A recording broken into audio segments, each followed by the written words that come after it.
Hello दोस्तों, स्वागत है आपका आपके अपने YouTube channel the queen of sciences with Pankaj Shukla में। तो मैं आपका दोस्त पंकज शुक्ला आप लोग के सामने हाजिर हूँ ये नई वीडियो लेकर के, जिसमें कि आपको ये इन्फॉर्मेशन मैं देना चाहता हूँ कि ईयर 2021-22 के लिए CBSE ने जो भी न्यू सिलेबस डिडक्शन के बारे में इंफॉर्मेशंस दी हैं वो आपको प्रॉपर पता चल जाए।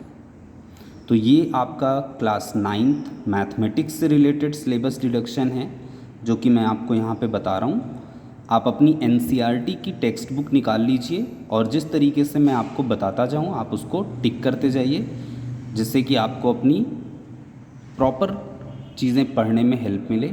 वीडियो को स्टार्ट करने से पहले, टॉपिक को डिस्कस करने से पहले मैं आपको एक छोटी सी टिप्स ज़रूर देना चाहूँगा, और वो टिप्स ये है कि जैसे कि टर्म 1 में आपने सुन रखा है कि 40 मार्क्स का पेपर होगा और 90 मिनट का आपको टाइम मिलेगा और total MCQ based, case study based या फिर आपको असर्शन टाइप के क्वेश्चंस मिलेंगे।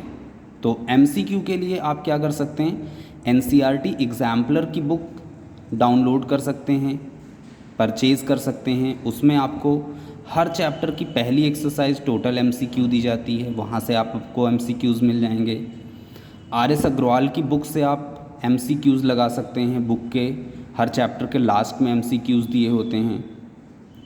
RD शर्मा की बुक से भी आप MCQs लगा सकते हैं, उसमें भी हर चैप्टर के लास्ट में खूब सारे MCQs दिए होते हैं। बात रही केस स्टडी बेस्ड क्वेश्चन की, तो केस स्टडी बेस्ड क्वेश्चन के लिए CBSE ने पिछले साल एक हैंडबुक रिलीज़ की थी। आप उस हैंडबुक को चाहें तो CBSE की साइट से डाउनलोड कर लीजिए, अदरवाइज़ अगर आपको वो हैंडबुक एज अ PDF के फॉर्म में चाहिए तो आप मुझे कमेंट बॉक्स में कमेंट करके बताइए। आप अपना WhatsApp नंबर कमेंट बॉक्स में छोड़िए और मैं आपको आपके WhatsApp पे वो PDF सेंड कर दूंगा। तो चलिए अब हम लोग यहाँ पे स्टार्ट करते हैं। This thing is related to, यहाँ पे हम लोग क्लास 9th मैथमेटिक्स टर्म 1 के सिलेबस की बात कर रहे हैं 2021-22। यहाँ पे डिलीटेड सिलेबस की बात है। ओके, सबसे पहली चीज़ जो आपको दिमाग में रखनी चाहिए वो ये कि chapter number 5 introduction to Euclid's geometry और chapter number 9 area of parallelogram, okay, ये दो चैप्टर्स आपके कोर्स से डिलीट कर दिए गए हैं पूरी तरीके से। तो इन दो चैप्टर्स पे आप टोटल क्रॉस लगा दीजिए। अब हम लोग चैप्टर वाइज डिस्कस करते हैं कि कौन कौन सी चीज़ें डिलीट हुई हैं। जैसे कि सबसे पहले चैप्टर 1 का डिस्कशन है नंबर सिस्टम। नंबर सिस्टम में चैप्टर में एग्जाम्पल नंबर 2 डिलीट हो गया है। एक्सरसाइज 1.1 से क्वेश्चन नंबर 2 और क्वेश्चन नंबर 3 डिलीट हो गया है। एग्जाम्पल नंबर 11 डिलीट हो गया है। एक्सरसाइज 1.4 पूरी आपकी डिलीट हो गई है और एक्सरसाइज 1.5 से क्वेश्चन नंबर 4 आपका डिलीट हो गया है। ठीक है, तो ये सारी चीज़ें हैं जो चैप्टर नंबर 1 से आपकी डिलीट हुई हैं। अब हम लोग नेक्स्ट चैप्टर की तरफ मूव करेंगे।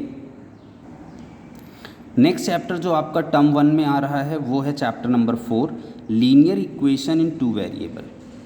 इस चैप्टर से कोई भी टॉपिक आपका डिलीट नहीं हुआ है, इसका मतलब आपको ये चैप्टर पूरा पढ़ना है। नेक्स्ट चैप्टर आपका जो आ रहा है वो है chapter number 3, that is coordinate geometry नाम है चैप्टर का, और इस चैप्टर से भी कोई भी टॉपिक आपका डिलीट नहीं हुआ है। तो इसलिए चैप्टर नंबर 4 और चैप्टर नंबर 3 के सारे ही क्वेश्चन, सारे ही एग्जाम्पल्स आपको अच्छे से पढ़ने। ये सारे क्वेश्चन और एग्जाम्पल आपके एग्ज़ाम्स में आएंगे। अब हम यहाँ पे बात कर रहे हैं चैप्टर नंबर 6 की। चैप्टर का नाम है lines and angles. Chapter number 6 में क्वेश्चंस कोई भी डिलीट नहीं हुए हैं, सारे क्वेश्चंस आएंगे, नो क्वेश्चंस रिडक्शन। हाँ, एक इम्पॉर्टेंट चीज़ है, ये मैंने यहाँ पे लिख रखा हुआ है कि आपके पास जो है प्रूफ आएंगे। ठीक है, proof of theorem 6.1 and 6.7 and for other only result is required. दो थ्योरम्स हैं इस चैप्टर में। थ्योरम्स बहुत सारी हैं लेकिन 6.1 और 6.7 इन दो थ्योरम्स का प्रूफ करने के लिए आपको रिक्वायरमेंट है और वैसे तो मैं ये समझ नहीं पा रहा हूँ कि टर्म 1 में इनकी प्रूविंग की क्या ज़रूरत है, क्योंकि जब टर्म 1 में सारे क्वेश्चन MCQ बेस्ड ही आने, बट फिर भी आपको करना है, ये आपके फ्यूचर के लिए ज़रूरी होगा अगर आप फ्यूचर में मैथमेटिक्स लेते हैं तो। अब नेक्स्ट चैप्टर जो हम डिस्कस करने जा रहे हैं वो है चैप्टर नंबर 7। चैप्टर का नाम है ट्रायंगल्स। यहाँ पे एक थ्योरम की प्रूफ की रिक्वायरमेंट आपको है, दैट इज़ थ्योरम 7.2। सिर्फ एक ही थ्योरम बहुत सारी हैं, लेकिन सिर्फ थ्योरम 7.2 का प्रूफ आपको पढ़ना है। बाकी थ्योरम्स के रिजल्ट्स को सिर्फ दिमाग में रख के और आगे की तरफ आपको देखना है। और जो चीज़ें डिलीट हुई हैं वो मैंने यहाँ पे इंडिकेट कर रखी हैं। इनइक्वालिटीज़ इन ट्रायंगल में इनइक्वालिटीज़ पूरा डिलीट हो गया है। थ्योरम 7.6, 7.7, 7.8 ये थ्योरम्स भी आपकी सारी डिलीट हो गई हैं। एग्जाम्पल नंबर 9 भी आपको नहीं करना है, ये भी आप कट कर लीजिए। और एक्सरसाइज 7.4 फुल्ली आपकी पूरी डिलीट हो गई है। अब इसके बाद हम लोग बात करते हैं चैप्टर नंबर 12 की। चैप्टर नंबर 12 हीरोन्स फॉर्मूला नाम है इस चैप्टर का। इस चैप्टर में एग्जाम्पल नंबर 4, 5 एंड 6 ये 3 एग्जाम्पल्स आपके डिलीट हो गए हैं। और एक्सरसाइज 12.2 से क्वेश्चन नंबर 1, 2, 3, 4, 5 एंड 9 ये क्वेश्चंस भी आपके डिलीट हो गए हैं। तो आप अपनी बुक में टिक कर लीजिए। वीडियो के चलते चलते अगर आप टिक नहीं कर पा रहे हैं तो आपके लिए ज़्यादा ज़रूरी है कि आप वीडियो को रोक दीजिए, बुक में टिक करिए और तब आगे बढ़िए, ठीक है। प्रॉपर वे में टिक कर लीजिए। नेक्स्ट चैप्टर जो आपके टर्म 1 में इंक्लूडेड है that is chapter number 14। Chapter का नाम है स्टैटिस्टिक्स। ओके, यहाँ पे कौन कौन सी चीज़ें आपकी डिलीट हो गई हैं। फ्रीक्वेंसी पॉलीगन आपको नहीं पढ़ना है पूरा। उसके बाद फ्रीक्वेंसी पॉलीगन से ही related example number 8, example number 9 भी आपका डिलीट हो गया है। एक्सरसाइज 14.3 से क्वेश्चन नंबर 6 और 7 आपका डिलीट हो गया है। एक टॉपिक है मेजर ऑफ सेंट्रल टेंडेंसी, ये टॉपिक डिलीट हो गया है। इस टॉपिक में हम पढ़ते हैं स्पेशली मीन, मीडियन और मोड, और इसको डिलीट होने की वजह से एग्जाम्पल 10, 11, 12, 13, 14, 15 ये एग्जाम्पल्स डिलीट हो गए हैं। और साथ में एक्सरसाइज 14.4 पूरी आपकी डिलीट हो गई है, ठीक है।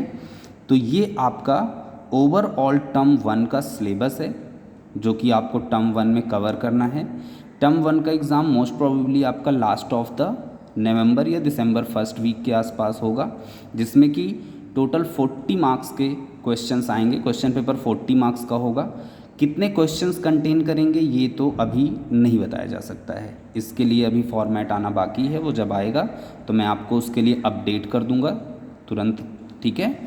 अभी आप क्या करिए कि जो मैंने आपको स्टार्टिंग में बताया कि MCQ बेस्ड आपको जो स्टडी करनी है उसके लिए आपको 3 बुक्स मैंने रेफ़र की। NCERT exemplar, RS Agarwal, RD Sharma, यहाँ से आपको MCQs मिलेंगे। और साथ में केस स्टडी बेस्ड क्वेश्चन के लिए आप मुझे व्हाट्सएप कर सकते हैं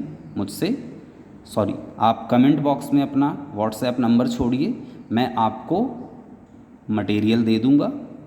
केस स्टडी वाला पूरा का पूरा 40-50 पेज का है, बहुत ज़्यादा नहीं है, ठीक है।